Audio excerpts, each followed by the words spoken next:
모든 것이 하나님의 손에 있습니다. 얼마만큼 인정하느냐에 따라 가지고 신앙생활이 누려지기도 하고 열심히 하는데도 전혀 누려지지 않는 신앙생활이 있습니다. 자꾸 염려하고 의심하게 되니까 두려워하지 말라, 염려하지 말라, 근심하지 말라 이러한 말씀을 365번이나 했다 그래요. 인간은 전적으로 부패했구나. 하나님이 조건 두면은 누구도 구원받을 수 없어서 무조건 선택을 하십니다. 우리 인간은 죄성을 가지고 있기 때문에 걸핏하면은 하나님의 은혜를 거부하기도 하고 예배 안 드리고 딴짓하려고 하고 그거를 능가할 수 있는 불가항력적인 은혜를 베푸셔요. 다 그런 것이 아니고 선택된 자들만이 구원받게 되는 자리에 와 있어요. 그것을 끝까지 하나님이 믿음 줘가지고 우리로 승리하게 하는 것이 성도의 견인 궁극적 구원입니다. 하나님은 언제든지 선한 계획을 가지고 있다는 겁니다. 이게 안 되면 우리는 만날 문제 속에 휘둘려요. 걱정이 그냥 싸잡혀 버는 거예요. 하나님을 사랑하는 자, 그 뜻대로 부르심을 입은 자들에게는 모든 것이 합력하여 선을 이루신다고 하셨습니다. 심지어 하나님은 불신자에게도 악한 계획을 가지고 있지는 않습니다. 그들이 악한 생각을 해가 그렇지 끝까지 참으셔요. 전도와 구원 중심으로 움직이시는 분입니다. 왜 여기에 보냈습니까? 거기 여호와 하나님을 알리려고요. 거기에서 하나님의 손이 함께 하시니 그가 형통하였다는 걸 보여주시기 위해서요. 착각하면 안 되는 일이 뭔가? 구원받은 우리가 노예가 아니라는 사실이에요. 광야길 걸어가서 배도 고플 수도 있고 물이 없을 수도 있지만은 우리는 해방이 되었고 하나님이 인도해 가신다는 것을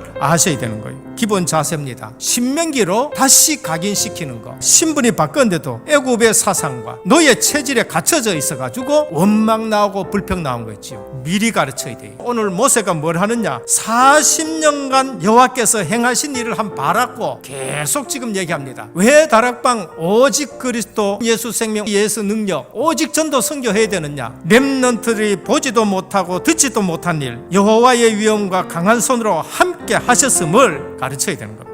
출애굽기 3장 18절을 통해 장로들에게 온 백성에게 얘기를 해라. 피 바른 날 어떻게 했습니까? 사단마귀가 박살나는 날이다. 애굽의 종이 아니다. 하나님의 백성이고 하나님의 군대다. 가르쳐야 되는 겁니다. 마귀는 구원받은 백성을 어쨌든 붙잡아가지고 안 놔주려고 한다. 근데 홍해에 하나님이 그걸 전부 장사 다 지냈다. 모든 과거가 언약으로 해석되지 않으면 원만 불평이 아직도 상처 가운데 있어요. 하나님의 행하신 일을 보면은 그거는 감사해야 되고 언약으로 해석이 되어지는 거예요. 하나님이 행하신 일을 미리 보라는 겁니다. 가나안 땅이 어떤 것인가를 알려주는 겁니다. 강성하게 되어 그 땅을 얻을 것이요 라고 했습니다. 강성하지 않습니다. 그런데 이 말이 뭔가? 하나님이 돕겠다는 겁니다. 두려워 말라. 내가 너와 함께함이라. 놀라지 말라. 나는 내 하나님이 됨이라. 내가 너를 굳세게 하랴. 참으로 너를 도와주리라. 참으로 나의 의로운 오른손으로 붙들리라 라고 하셨습니다. 하나님이 행하실 일들을 언제든지 나타냈습니다. 이를 행하시는 여호와 그것을 만들며 성취하는 여호와 그의 이름이 여호와라는 이가 이같이 이르노라. 너는 내게 부르짖으라. 내가 네게 응답하겠고 네가 알지 못하는 크고 비밀한 일을 네게 보이리라. 그 메시지가 안 들리니까 엉뚱한 짓을 하는 겁니다. 바울아 두려워 말라. 네가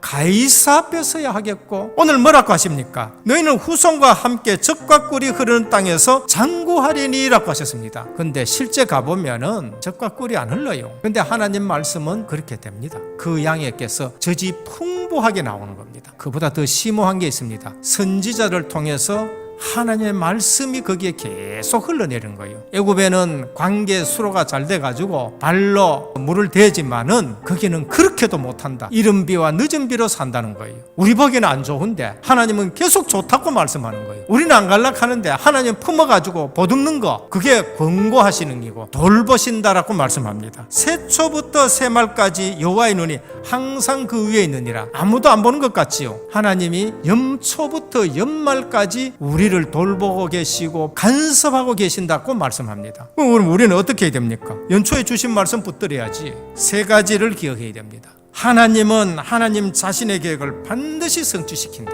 아브라함 때에 하나님이 너는 본토 친척 아비 집을 떠나 내가 네게 지시할 땅으로 가라. 그 말씀이 그대로 성취되는 거예요. 요셉이 내가 죽으면 너희들은 한 민족을 이뤄가지고 반드시 가나안 땅으로 갈 것이다. 그때 내 해골 가지고 가라. 400년 전에 부탁했던 말인데 그대로 성취되는 거 있죠. 네 이름이 창대하게 하였다. 이들이 움직이는데 여리고성이 그냥 놀라가지고요, 오금을 펴지 못하고 있는 거 있죠. 사무엘하 7장 13절에 17절에 다윗 언약이라고 말합니다. 사울에게서 네 왕위를 뺏은 것 같이 내가 네 왕위를 뺏지 않고 영원한 위가 되게 하리라. 그래서 유다 왕조에는 다윗 왕 후손들이 절대 안 변합니다. 영원한 위, 그리스도가 네 후손에서 나겠다라고 말씀하신 거예요. 하나님은 하나님의 백성을 끝까지 사랑하십니다. 출애굽기 20장 6절, 나를 사랑하고 내 계명을 지키는 자에게는 천대까지 은혜를 베푸신다. 신명기 5장 10절에 보면 나를 사랑하고 내 계명을 지키는 자에게는 천대까지 은혜를 베푸신다.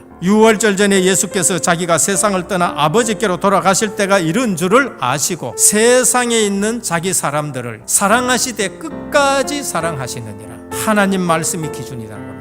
그림 신산과 에발산이 나옵니다. 너희가 가나안 땅에 들어가거든 6지파는 그림 신산에 올라가거라, 6지파는 에발산에 올라가거라. 그림 신산에 올라간 사람은 여호와의 말씀이 이러한데 지키면은 축복을 받는다. 에발산에서는 이 말씀 못 붙들면은 저주가 임한다. 그걸 미리 말씀하는 거예요. 놀라운 일이 일어났습니다. 그림 심사는 푸르고 보기가 좋아요. 에발산은 헐벗고 황폐해져 버렸어요. 기준이 뭐예요? 하나님 말씀입니다. 그래서 우리는 정치 지도자들이 하나님 앞에 서느냐 안 서느냐가 중요한 거예요. 언약을 가지고 과거를 없애야 돼요. 상처가 아니라 전도 스토리로 나오고 감사로 나와야 되는 겁니다. 그리고 새 출발하셔야 돼요. 종이 아니에요. 우리는요, 하나님의 자녀고 하나님의 군대고 가나안 정복할 미션 가진 자들입니다. 말씀 기준 가지고 하나님의 복을 누릴 수 있는 사람이 있냐, 아니면은 늘 태클 걸리고 함정에 빠지고 틀에 갇히느냐. 반드시 그것을 얻어 거기 거할지라. 우리는 뭐 해야 됩니까? 전도 선교 세계 복음만 해야 돼요.